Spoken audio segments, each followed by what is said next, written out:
켰어요.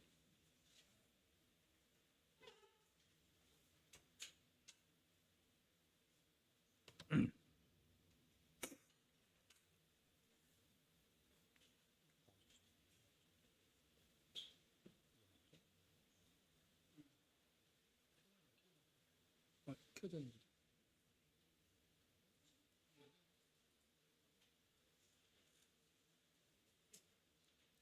당황스럽네요.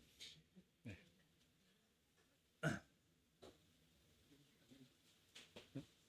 해놨어요.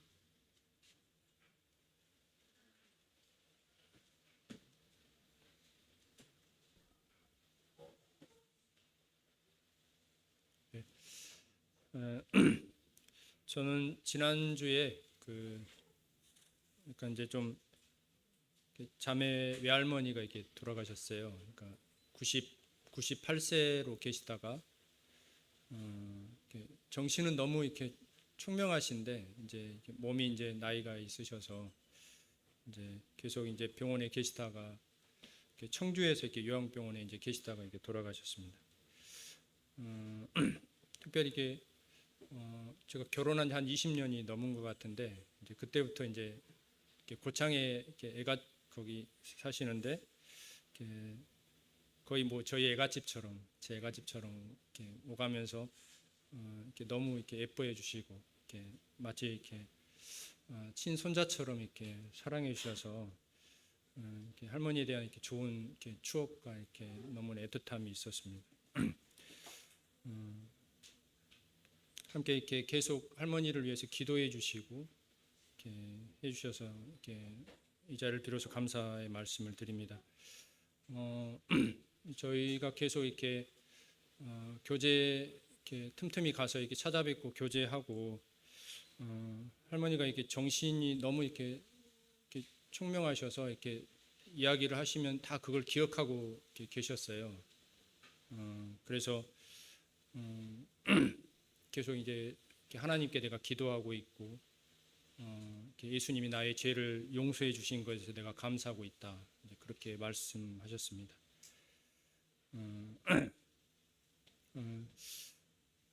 저희들은 이제 세상을 살아가면서 이렇게 뜻하지 않는 이렇게 죽음을 맞이하잖아요.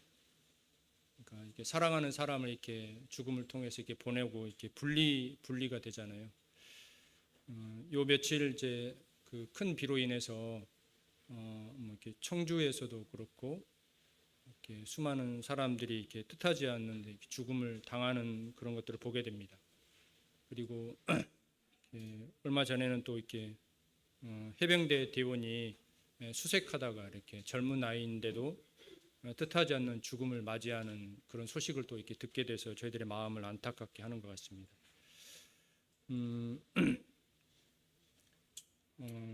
다 이렇게 뜻하지 않는 죽음 앞에서 이렇게 다 사연들이 있고 너무나 안타깝고 그렇잖아요. 해병대 대원은 뭐 결혼한 지 10년 있는데 시험관 아이를 통해서 이렇게 얻게 된 아들인데 뭐 이렇게 몇 대 독자인데 이렇게 죽게 돼서 이제 그런 소식을 이렇게 듣게 됩니다. 여러분들 어떻게 생각하십니까? 하나님은 불의하십니까? 이런 이렇게 너무나 사랑하는 옆에 있으면 계속 있으면 좋겠는데 그 사람에게 죽음이 찾아오잖아요. 그러면서 이별이 찾아오고 우리들의 마음이 때로는 아프고 힘들잖아요. 이런 일 앞에서 여러분들은 어떻게 생각하십니까? 하나님은 불의하십니까? 그럼 왜 이런 게 인생에게 아픔과 이런 슬픔이 찾아왔을까요? 무엇 때문일까요? 하나님께서 사람들을 괴롭게 힘들게 하시려고 이런 걸 허락하셨을까요? 저희들이 들은 것처럼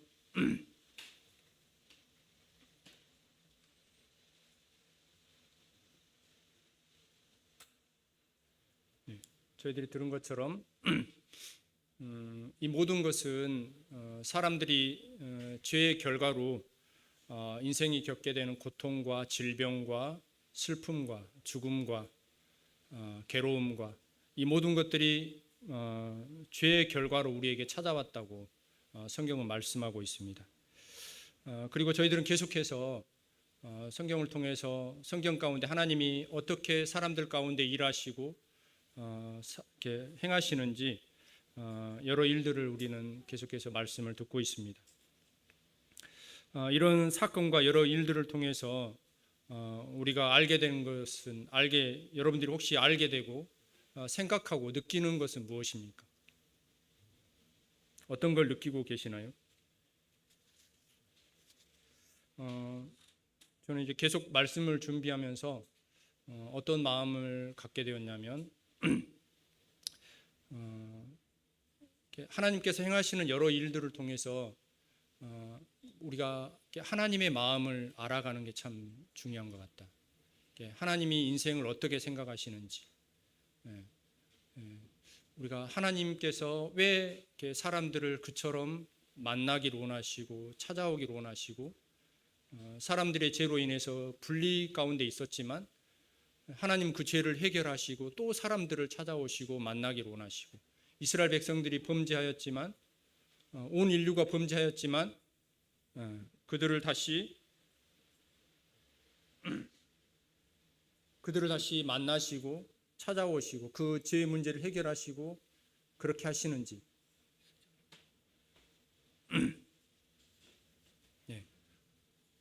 우리가 그럴 때 하나님의 마음을 알아가는 게 참 중요한 부분인 것 같습니다. 오늘 또 이렇게 말씀은 동일합니다. 오늘 또 이렇게 말씀을 저희들이 계속해서 듣게 될 때 하나님이 왜 이렇게 그처럼 우리들과 사람들과 만나기를 원하시는지 이제 그런 부분들을 우리가 생각하고 이렇게 말씀을 들으면 좋겠습니다.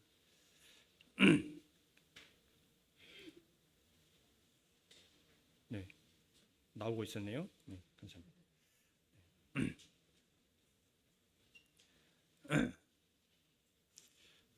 우리는 이렇게 지난 시간에 하나님께서 이렇게 이스라엘 백성들에게 십계명을 계명을 주셨습니다. 여러 가지 이게 대표적인 율법 중에 십계명을 우리에게 주셨는데 혹시 여기 이 십계명 중에서 나는 이 계명을 다 지킬 수 있다 하신 분 혹시 손을 들어 펴주시기 바랍니다. 네, 다는 너무했죠? 네, 그럼 9개? 네, 9개. 그럼 8개? 그럼 5개? 자, 마지막 기회를 주겠습니다. 1개? 네, 1개도 없네요. 우리가 이렇게 1계명이 뭔가요? 같이 읽어볼까요? 시작. 너는 나 외에 다른 신들을 내게 잊지 말지니라.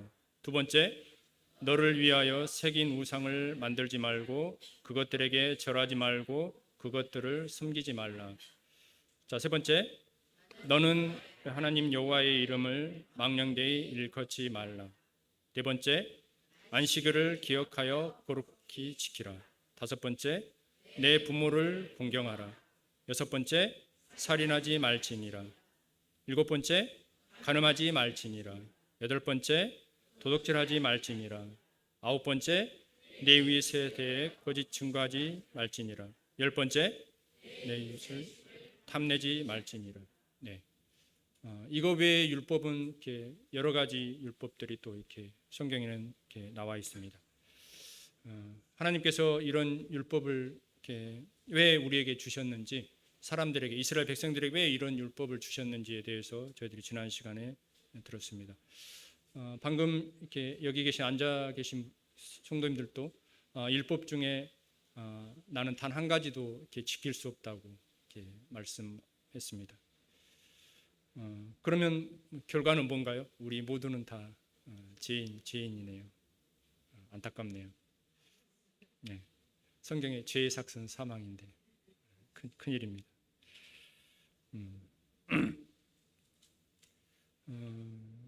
우리는 이렇게 누구의 말을 듣느냐에 따라서 그 사람의 종이 됩니다.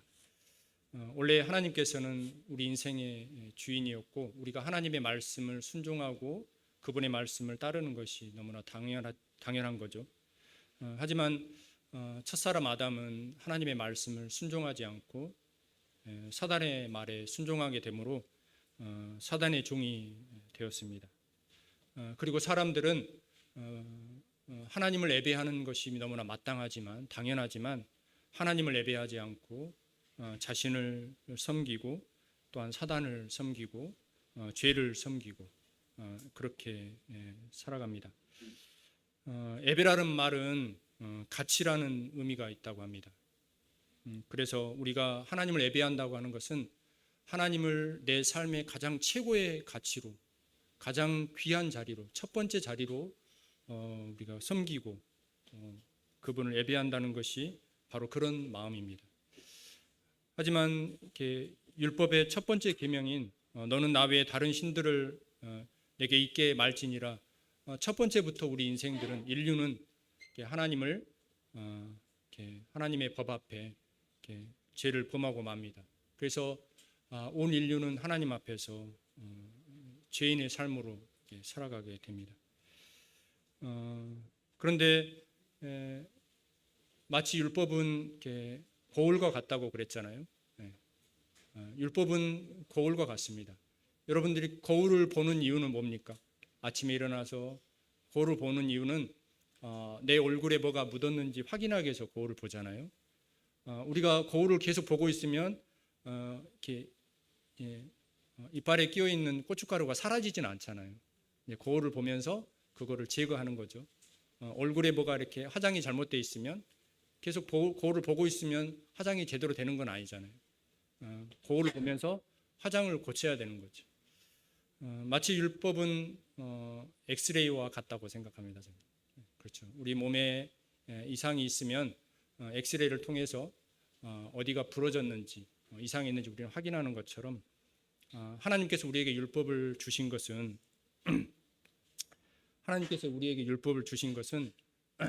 우리 몸이 어떤 병에 걸렸는지 우리 몸의 상태가 어떠한 건지 어떤 상태인지 그런 것들을 보여주시기 위해서 우리에게 율법을 주신 것입니다. 그래서 우리는 율법을 비춰봤을 때 우리의 자신이 하나님 앞에 10가지 10계명 중에 단 한 계명도 지킬 수 없는 존재라는 그런 죄인이라는 것을 우리는 알고 우리는 깨달아야 되는 것입니다. 자, 사람이 병에 걸렸어요. 몸 안에 어떤 뼈가 부러졌거나 아니면 몸 안에 이렇게 암이 걸렸습니다. 그래서 병원에 우리는 찾아가서 여러 가지 검사를 받죠. 뭐 CT를 찍든지 MRI를 찍든지 아니면 뭐 피 검사를 하든지 그 결과로 우리 몸의 어디 한 곳에 암이라는 그런 병에 걸리면 우리는 이제 의사분께 가서 어떻게 이 병을 치료받을 수 있는지 그거를 이제 의사와 자문하고 이제 치료를 받습니다. 마찬가지로 우리가 율법 앞에서 어떠한 마음을 가져야 되는 것입니까? 우리가 율법 앞에서 나 자신이 우리가 하나님 앞에서 율법에 단 한 가지라도 지킬 수 없는 죄인이라는 것을 우리는 알고 있어야 되고 인식해야 되는 것입니다. 그래서 아직 믿지 않는 분들뿐만 아니라 이렇게 믿는 성도들도 율법을 통해서 늘 나를 비추고 내가 하나님 앞에서 어떠한 사람인지 참 그런 겸손한 자세를 가지고 살아가는 것이 참 중요한 것 같습니다. 저는 개인적으로 이렇게 제 기억 속으로 이렇게 구원받기 전에 제가 얼마나 이렇게 악한 죄인인지는 제가 깊이 깨닫지는 못했습니다. 그저 학생 때 제가 구원 받았는데 주님을 믿게 됐는데 그저 하나님의 복음 앞에서 예수님이 나를 사랑하셨고 나를 위해서 그분이 행하신 것과 그거를 이렇게 자연스럽게 제가 믿게 되었습니다. 근데 그 후에 이제 어떤 제 마음의 일들이 생겨나게 됐냐면 그 전에는 무심코 지었던 죄들이 어느 순간 내 양심을 이제 거스리게 되고 내 양심이 찔리게 되고 이제 그것을 위해서 늘 괴로워하고 그런 일들이 이렇게 제 마음에 일어나게 됐습니다. 근데 자백하고 또 이렇게 뒤돌아서면 또 같은 죄를 또 짓게 되고, 왜 구원받은 성도들이 왜 이렇게 계속 죄를 짓게 될까? 이런 갈등과 고민 속에서 많은 시간들을 보냈던 것 같습니다. 그러면서 한 가지 제가 계속 느꼈던 것은, 내가 정말 하나님 앞에서 하나님의 말씀을 단 하나로 지킬 수 없는, 나는 정말 하나님 앞에서 죄에 찌들려 있는 참 죄인이구나. 그걸 가장 크게 느끼게 되었고, 그 후로 이런 나를 사랑해 주신 주님의 사랑이 더 크게 이렇게 느껴졌던 것 같습니다. 뭐 지금도 마찬가지입니다. 지금도 우리는 매일매일 살아가면서 하나님의 말씀을 때로는 불순종하고 말씀을 잊어버리고 마치 내가 주인인 것처럼 내 마음대로 살아가는 때가 너무 많습니다. 그럴 때마다 또 다시 자백하고 돌이킴으로 나를 향한 하나님의 은혜와 사랑이 어떠한 사랑인지 우리는 다시 알게 되는 것 같습니다. 그래서 하나님께서 율법을 주신 이유는 하나님 앞에서 나를 비추기 위해서 율법을 우리에게 주셨다고 성경은 말하고 있습니다.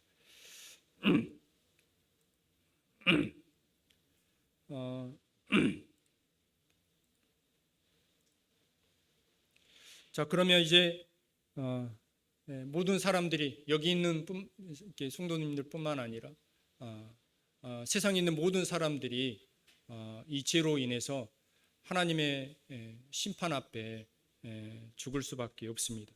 하나님의 심판을 받을 수밖에 없습니다. 근데 저희들이 계속 봐왔던 것처럼 아담은 선악과를 따먹지 않을 수도 있었잖아요.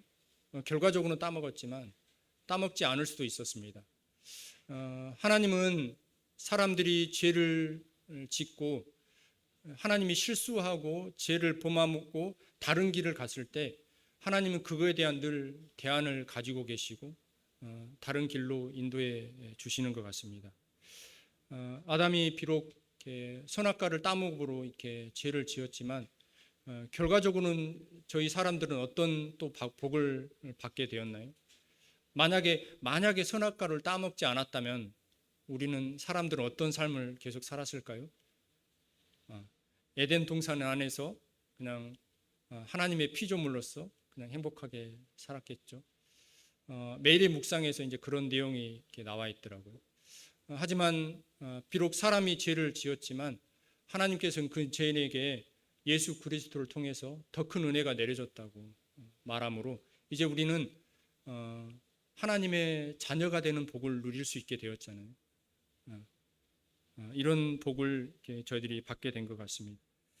그래서 하나님께서는 사람들이 죄를 지었지만 그거에 대한 대안을 항상 가지고 계십니다. 그리고 이제 그분은 사람들의 죄를 해결하시고 다시 사람들과 만나야 될 그런 길들을 또 가지고 계십니다. 그래서 오늘 저희들이 듣게 될 그 대안이 뭘까요? 바로 이스라엘 민족에게 하나님께서 뭘 명하셨어요? 죄를 해결하고 하나님께서 그곳에서 다시 백성들과 만날 수 있는 그 장소를 하나님이 짓도록 허락하셨어요. 그게 뭘까요? 네, 성막입니다. 오늘 저희들이 듣게 될 내용은 성막입니다. 물론 성막의 전체적인 것을 자세하게 제가 의미를 다 이야기할 수는 없습니다. 근데 성막을 통해서 복음적인 관점에서 측면에서 간략하게 제가 이렇게 말씀을 전해 보도록 하겠습니다.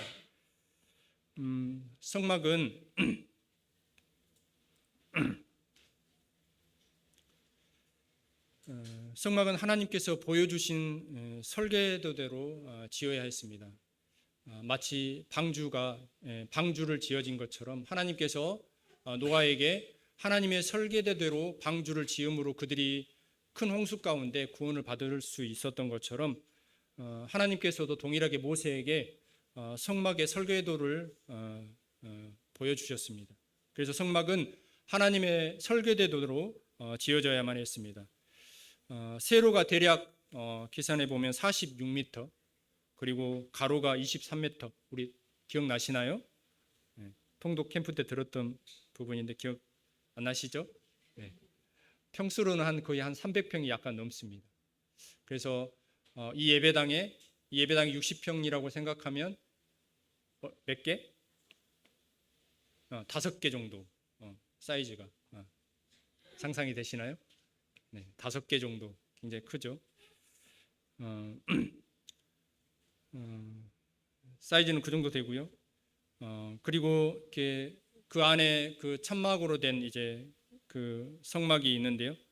그 안에는 한 20평 정도 되는 그런 규모의 성막이 지어지도록 했습니다. 재료로는 이렇게 나무나 가죽, 동물의 가죽, 금과 은, 천으로 이렇게 이동하기 용이하게 이렇게 재료들을 선택해서 계속 그들은 광야의 여행 중에 성막을 짓고 또 이렇게 다시 철수하고 해서 이렇게 계속 이동하게 했습니다. 성막은 뜰이 있고 송소가 있고 지송소로 구성되어 있습니다. 보시는 것처럼 여기 이제 뜰이 있는데 이 높이는 대략 뭐 한 2.2m, 2.5m 이제 그 정도 가량 되어 있습니다. 그래서 사람들이 서면 안에가 보일까요, 안 보일까요? 외부에서는 볼 수가 없습니다. 그렇게 만들어져 있습니다.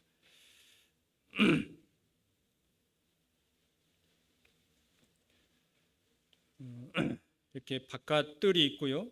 여기 보시면 송소가 있고 천막 안에 성막 안에 송소가 있고 그 안에 휘장이 가려져 있고 그 안에 또 뭐가 있어요? 지송소가 있습니다. 자, 그럼 한번 문을 열고 들어가 보도록 하겠습니다. 네. 자, 이게 뭔가요?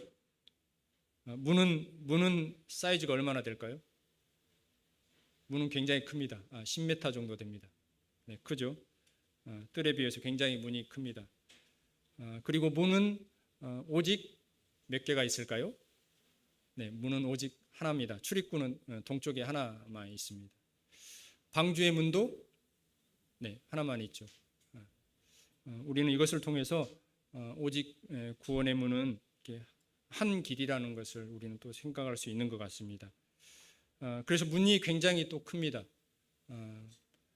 하나님께서 문을 이렇게 늘 크게 활짝 여셔서 누구나 다 이렇게 양의 문을 통해서 들어올 수 있도록 우리에게 이런 교훈을 또 이렇게 주시는 것 같습니다.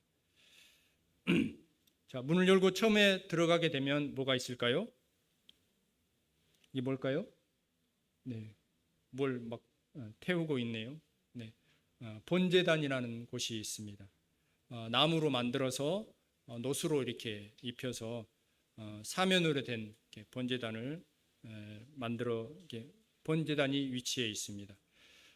죽은 짐승을 이렇게 태워서 이렇게 이곳에서 제사를 드리고 속죄의 피가 네 곳에 이렇게 발라지게 되고 제물이 태워짐으로 제사함을 받는 의식이 치러지는 곳이 바로 이곳이 이렇게 번제단이라는 곳입니다. 자, 그럼 좀 더 가볼까요? 다음은 뭐가 있을까요? 다음은 이렇게 물두멍이라는 곳이 있습니다. 사이즈는 나와 있지 않습니다.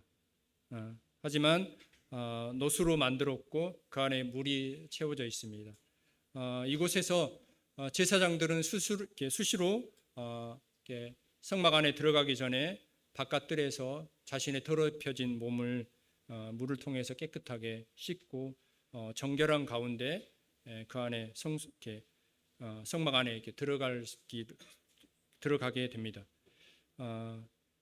주위에는 다 천막이 쳐져 있지만 이 성막은 이렇게 광야의 흙 바닥 위에 그대로 지어졌기 때문에 아마 늘 이렇게 손과 발을 깨끗하게 씻어야만 했습니다.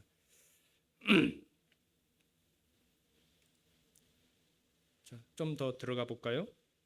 자, 이제 성막 안에 들어가면, 자, 여기를 제사장이 들어가면 뭐가 있어요? 진설병 상이 있고, 자, 이쪽에 뭐가 있어요? 등대가 있고, 또 가운데 분향단이 있습니다. 성막 안에 들어가면 두 개의 방이 있어요. 성소가 있고 지성소가 있습니다. 그리고 중간에는 두꺼운 휘장이 쳐져 있습니다. 거룩하신 하나님께 죄인들이 갈 수 없게 구별해 놓은 이제 그런 부분들을 또 이렇게 우리는 알 수 있습니다. 성소는 이렇게 하나님을 섬기고 경배드리기 위한 방으로 아무나 들어갈 수 있을까요? 누구만 들어갈 수 있을까요? 네, 제사장만 들어갈 수 있는 곳입니다. 오직 일반 백성들은 들어갈 수 없고 구별된 제사장들만 그곳에 들어가서 하나님을 섬기는 곳입니다. 그러면 이 지성소는 어떤 곳일까요? 지성소는 그럼 제사장이 들어갈 수 있을까요? 지성소는 또 제사장도 아무나 들어갈 수 없습니다. 오직 1년에 한 번 대제사장만 지성소의 휘장을 이렇게 지나서 지성소 안에 들어갈 수 있습니다. 그것도 그냥 들어갈 수 있을까요? 피를 가지고 1년에 한 번 지성소에 들어갈 수 있습니다. 하나님께서는 이러한 제사를 통해서 1년 동안 지었던 백성들의 죄를 이제 그 법궤 위에 피가 이제 뿌려짐으로써 1년 동안 지었던 백성들의 죄를 사하시고 다시 큰 어떤 빛을 통해서 저희가 이제 쉐키나의 영광이라고 그러는데 그런 빛을 통해서 하나님께서 백성 중에 내가 거하겠다. 그 죄를 내가 이제 없애고 내가 다시 백성 중 가운데 계속 거하겠다. 이제 그런 의미로 큰 빛을 주었다고 합니다.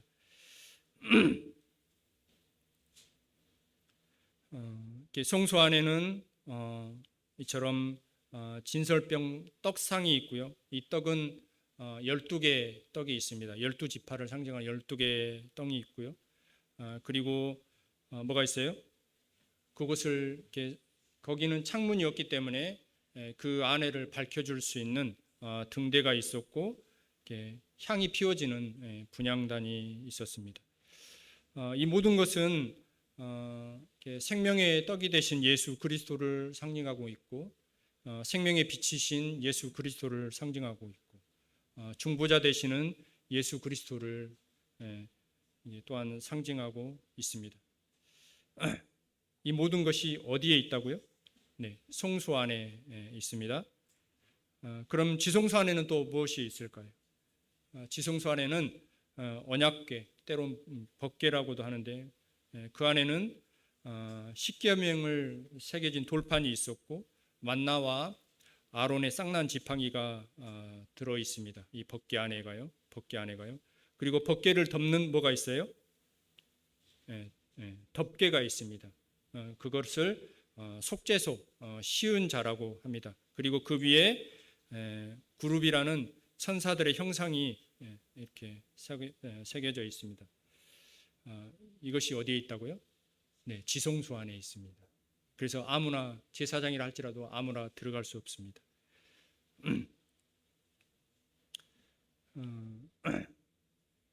아까 말씀드린 것처럼 이 지성소는 1년에 한 번 대속죄일에 제사장이 피를 가지고 속죄세 위에 이렇게 피를 뿌립니다.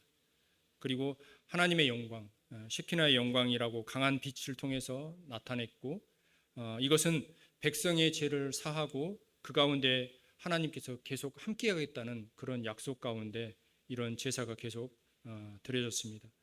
그럼 이 안에서 드려지는 제사들은 어떤 제사가 있었을까요? 속죄제라는 제사가 있습니다. 속죄제 제사가 의미가 뭘까요? 한번 읽어볼까요? 여기 시작. 죄값을 지불하다, 깨끗이 씻어다. 그곳에서 드려지는 죄는 죄값을 치르는 그 죄를 깨끗하게 씻어내는 속죄제 제사가 끊임없이 그곳에서 드려졌습니다. 자, 만일 어떤 평민의 하나가 여호와의 법을 부지중에 범하면 허물이 있었다가 그 범한 죄는 깨우침을 받거든 그는 어떤 제물이요? 흠이 없는 암염소를 끌고 와서 그 범한 죄를 인하여 그것을 제물로 삼아서 속죄제의 희생을 그 머리에 안수하게 됩니다. 그리고 제사장은 그 손가락에 제물의 피를 따로 받고 번제단의 뿔에 바르게 됩니다. 그리고 그 제물은 누가 잡는다고요? 저도 처음 이번에 알게 됐는데 누가 잡는다고요? 제사장이 잡는 게 아니고 범죄한 그 사람이 칼로 양의 목을 쳐서 피를 따로 받게 되고 범죄한 사람이 그 제물의 가죽을 벗기고 내장을 빼내고 각을 떠서 손질은 다 범죄한 사람이 하게 됩니다. 여러분 혹시 시골에서 닭 잡아봤습니까? 닭? 저는 시골에서 닭을 잡아봤어요. 네. 닭 모가지를 이렇게 중학교 때까지 엄마가 늘 저에게 닭을 잡으라고 해서 닭을 잡고 이렇게 다 이렇게 먹을 수 있게 이렇게 관리를 이렇게 손질을 제가 다 했습니다. 잔인하죠? 네. 근데 그게 쉽지 않습니다. 닭 잡는데도 이거 그 살아있는 닭을 이렇게 잡아서 이렇게 목을 잡고 이렇게 죽을 때까지 기다리고 있다가 얼마나 이렇게 닭이 살려고 발버둥 칩니까? 근데 중간에 놓쳐버리잖아요. 그럼 다시 닭이 도망가 버립니다. 도망가지 못하게 탁 잡고 죽을 때까지 기다려야 됩니다. 죽고 나면 이제 뜨거운 물에 이렇게 해서 닭의 털을 다 뽑죠. 깨끗하게. 그래도 뭐 이게 깨끗하지 않으면 이제 이렇게 불로 이렇게 태웁니다. 그래서 이제 배를 갈라서 다 이렇게 내장하고 다 긁어내죠. 손질이 쉽지 않습니다. 그리고 피가 이렇게 계속 이렇게 나잖아요. 그래도 이제 어쩝니까? 먹어야 되니까. 그런 일들을 제가 했습니다. 중학교 때. 근데 참 양을 잡는다는 거는 더 이렇게 쉬운 일이 아닐 것입니다. 제가 몽골에서 양 잡는 걸 봤거든요. 근데 참 이렇게 쉬운 일이 아닙니다. 그 양의 가죽을 벗기고 내장을 긁어내고 그렇게 하는 것은 결코 쉬운 일이 아닙니다. 어쩌면 범죄한 그 사람은 자기가 키우는 양이잖아요. 물론 살 수도 있겠지만 그 흠없는 양을 자신의 죄 때문에 그 양을 잡고 피를 받고 가죽을 벗기고 하면서 하나님 앞에서 범죄한 사람이 얼마나 자신이 지은 죄가 얼마나 큰 죄인지 그는 계속 그 재물을 손질하면서 그것을 두려운 일인지 아마 생각했을 것입니다. 하나님께서 그래서 범죄한 사람에게 이 속죄제 제사를 통해서 그 사람의 죄를 이렇게 심판하니 그 사람에게 심판하지 않고 도리어 대신 누가요? 제물이 양이 이렇게 심판을 받는다는 그런 제사를 사람들에게 허락했습니다.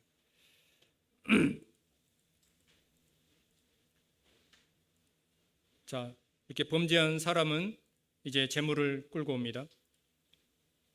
그리고 하는 일이 뭐예요? 희생 동물의 머리에 안수를 합니다. 그러면 이제 하나님께서 그 사람의 죄가 그 제물과 동일시된다는 어떤 그런 의미로 안수를 하게 되고 이제 누가 잡아요?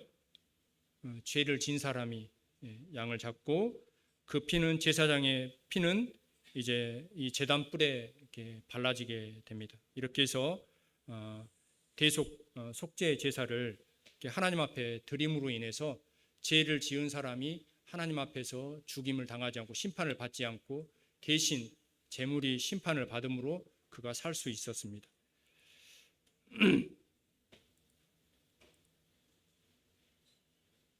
네.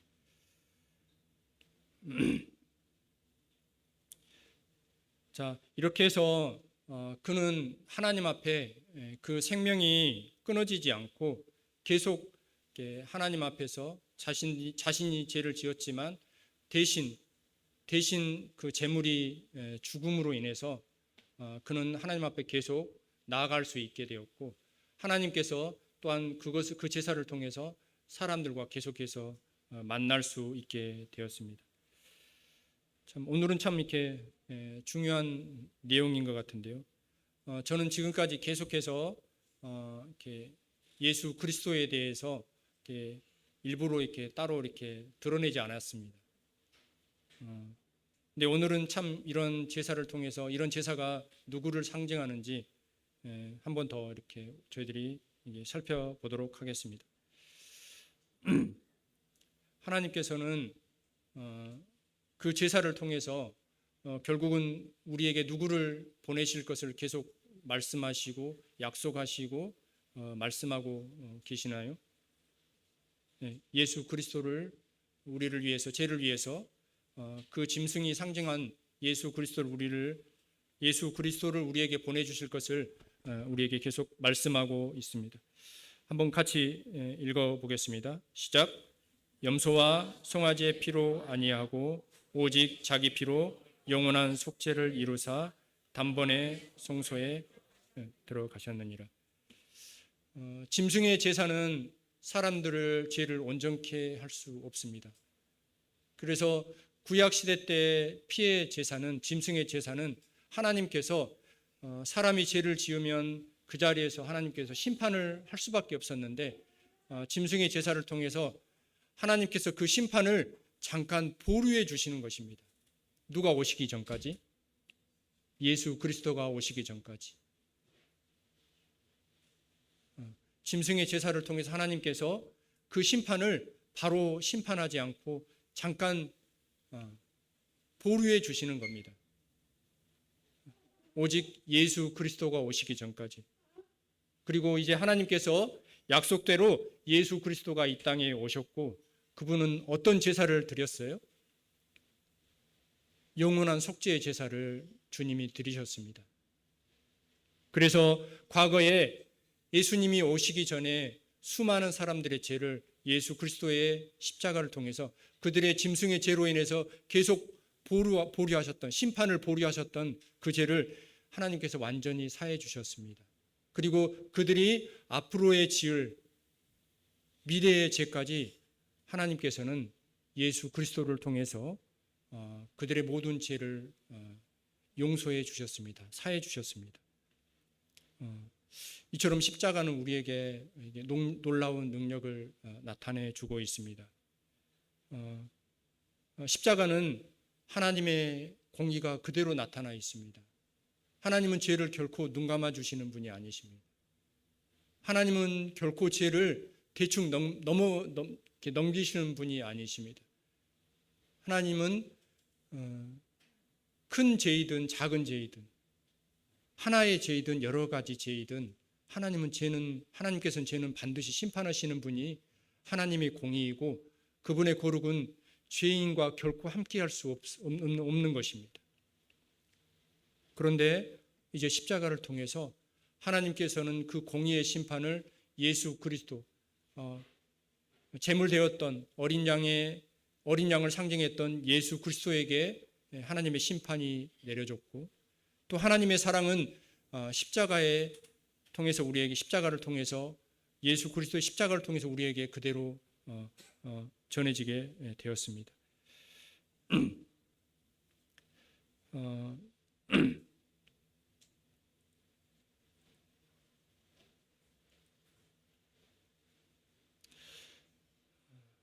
다시 한번 이게 말씀을 한번 또 읽어볼까요? 시작. 제사장마다 매일 서서 섬기며 자주 같은 제사를 드리되 이 제사는 언제든지 죄를 없게 하지 못하거니와 오직 그리스도는 죄를 위하여 한 영원한 제사를 드리시고 하나님의 우편에 앉으사 저가 한 제물로 거룩하게 된 자들을 영원히 온전케 하셨느니라. 또 저희와 저희 불법을 내가 다시 기억하지 아니하리라 하셨으니 이것을 사하셨은즉 다시 죄를 위하여 제사 드릴 것이 없느니라. 히브리서 말씀입니다. 하나님께서는 과거에 구약 시대 때 드려졌던 그 제사는 예수 그리스도를 십자가를 상징한다고 성경은 우리에게 말씀하고 있고, 그 모든 제사는 사람들을 결코 온전케 할 수 없다고 하나님께서는 말씀하셨습니다. 하지만 약속대로 예수 그리스도의 십자가를 통해서 하나님께서 사람들의 모든 죄악을 완전한 속죄를 이루셨고, 모든 사람들을 이제 죄 가운데서 온전케 하셨다고 말씀하셨고, 17절에 또 어떻게 나와 있습니까? 저희의 죄와 저희의 불법은 이제 내가 다시 기억하지 않는다고 말씀하셨습니다. 사람들은 내가 기억하지 않는다고 해서 내 기억 속에서 사라지는 건 아니지, 사라지게 할 수는 없잖아요. 우리의 기억 속에 좋은 기억이 있고 안 좋은 기억이 있지만, 내가 어떤 기억을 잊어버리겠다고 해서 그 기억이 사라지진 않습니다. 하지만 전지하신 하나님께서, 전능하신 하나님께서 저희의 불법과 죄를 내가 다시는 기억하지 않는다, 예수 그리스도의 영원한 속죄를 통해서 기억하지 않는다고 하시면 하나님의 기억 속에서 그것은 사라지는 것입니다. 왜 그럴까요? 그분은 전능하신 분이기 때문에 가능한 것입니다.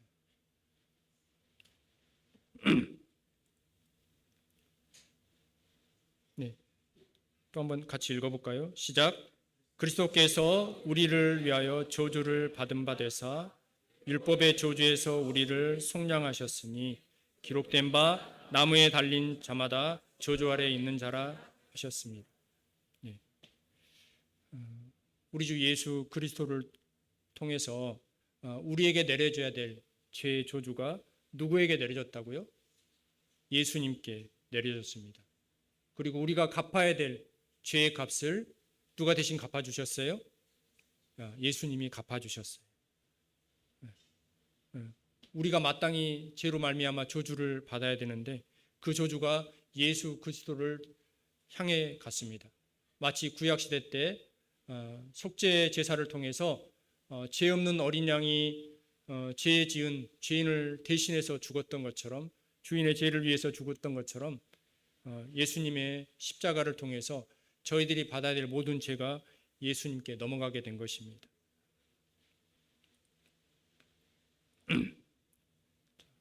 마지막으로 또 한번 읽어보겠습니다. 시작. 그러므로 형제들아, 우리가 예수의 피를 힘입어 송소에 들어갈 담력을 얻었나니 그 길은 우리를 위하여 휘장 가운데 열어놓으신 새롭게 산 길이요 휘장은 곧 저희의 육체니라.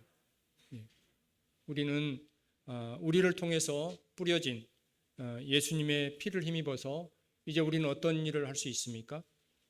하나님의 영광 앞에 담대히 나갈 수 있습니다. 우리는 예수님의 피를 통해서, 예수님의 희생을 통해서, 예수님의 십자가의 그 일을 통해서 우리는 이제 담대함으로 영광의 하나님 앞에 나갈 수 있게 되었습니다.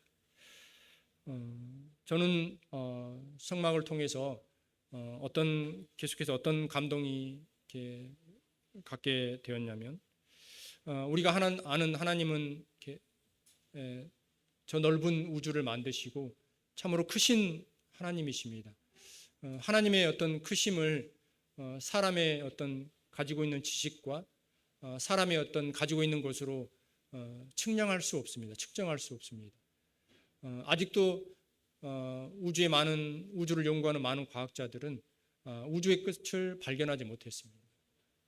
빛의 속도로 몇십억 광년을 간다 할지라도 아직도 우주의 끝은 발견하지 못하고 있습니다. 그렇게 크신 하나님께서 아까 이렇게 성막의 평수가 한 20평 정도 되는데 그 20평 정도 되는 그곳에서 하나님께서 임재하시고 사람들과 만나시겠다는 거예요. 그 크신 하나님께서 그 영광이 그 성막 앞에 안에 들어와 계신다는 거죠. 왜? 사람들과 만나게 하기 위해서.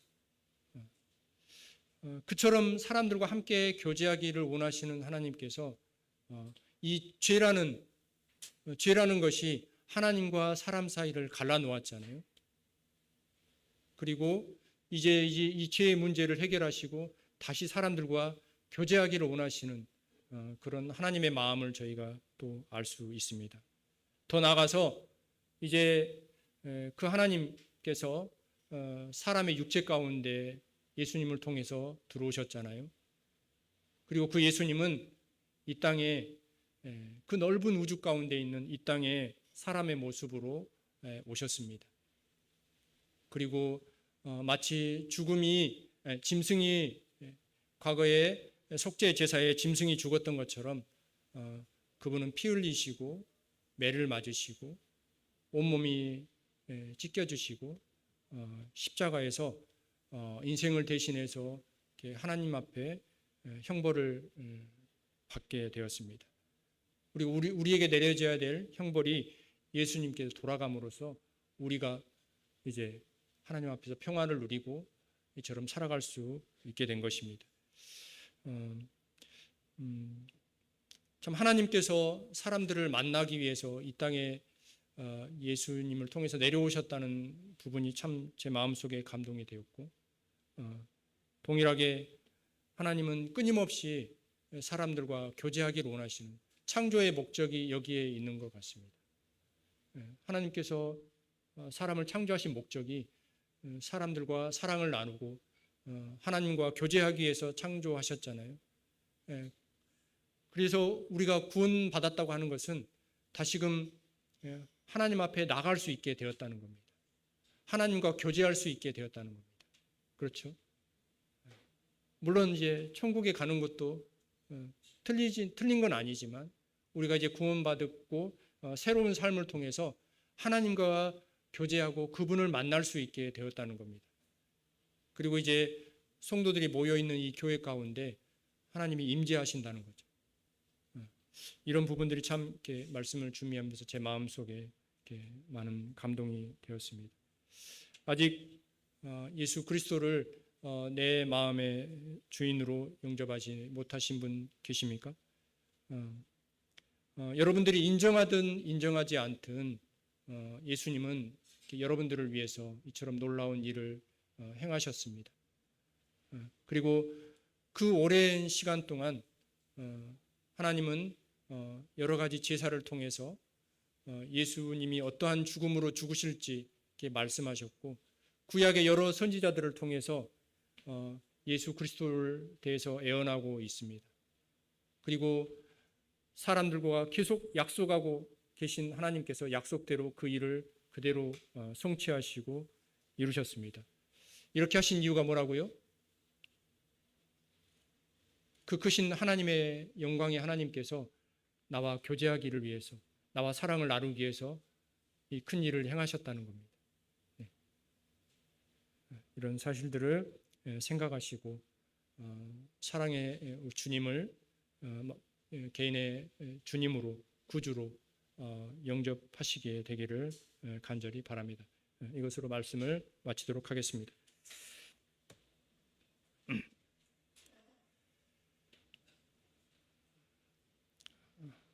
아버지 하나님, 감사를 드립니다.